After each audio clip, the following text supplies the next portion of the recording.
பார்த்துட்ருக்கோம். ஒரு பழ வியாபாரி தான் வாங்கிய மாம்பழங்களில் 10% அழுகிவிட்டன. தன்னிடமிருந்த மீதி மாம்பழங்களில் 46 2/3% பழங்களை விற்றுவிட்ட பின் 192 மாம்பழங்கள் மிஞ்சின எனில் அவர் வாங்கிய மொத்த மாம்பழங்கள் என்ன?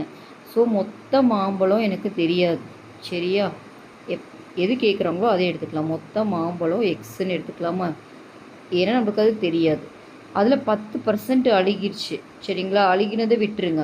அப்போ நல்லா இருக்கிறது தான் அவங்க சேல் பண்ணியிருப்பாங்க. அப்போ வந்துட்டு நல்ல மாம்பழங்கள் மட்டும் நம்ம எடுத்துக்கலாம், சரிங்களா? தன்னிடமிருந்த மீதி மாம்பழம், அப்போ மீதி மாம்பழம் நல்லா இருந்த மாம்பழம் மட்டும் எவ்வளோ பர்சன்டேஜ் வரும்? ஏன்னா கெட்டது 10%ன்னு சொல்லிட்டாங்க. அப்போ மீதி இருக்கிறது 90%. இப்போ 90/100ன்னு எழுதுவோமா ஆஃப் எக்ஸ், ஓகேவா? ஓகே.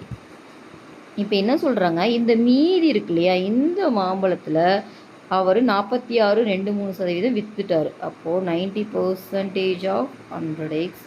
இதில் தான் அவர் 46 2/3%னா டிவைடட் பை 100 வரும். இதில் 90/100, ஓகேவா? விற்றுட்டா, ஏன்னா அந்த விற்றதை நான் கழிச்சிட்டா மீதி எவ்வளோ இருக்குன்னா 192. இவ்வளோ தான் விற்றுருக்காரு. மொத்தம் எவ்வளோ அதில் கழிச்சிட்டேன்னா தான் மீதி இருக்கிறது வரும். அப்போ 192. ஸோ இதை சால்வ் பண்ணால் நம்மளுக்கு ஆன்சர் வந்துடும், ஓகேங்களா? இது 90x/100ன்னு எழுதிக்கலாம். இது பாருங்கள், மிக்சடாக இருக்கிறத இம்ப்ராப்பராக மாற்றலாம். இதை மல்டிப்ளை பண்ணிங்கன்னா 138. 138 + 2னா 140. 140/3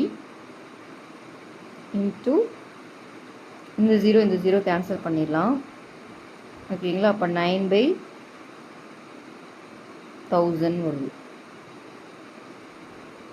ஓகேங்களா? இந்த 0வுமே கேன்சல் பண்ணிடலாம். இது 3 டேபிளில் கேன்சல் பண்ணிங்கன்னா 3 டைம்ஸு எக்ஸு 192, ஓகேவா?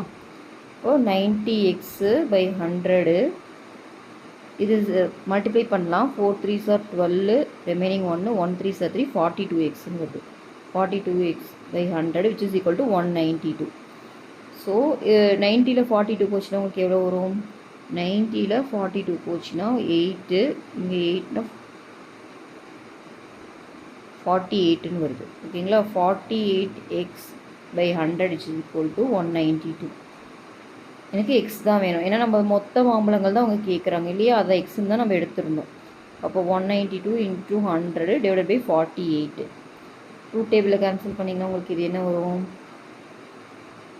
9 2s are 18, 6, ஓகேவா? இது 24, ஓகே. திரும்ப இது 2 டேபிளில் கேன்சல் பண்ணிங்கன்னா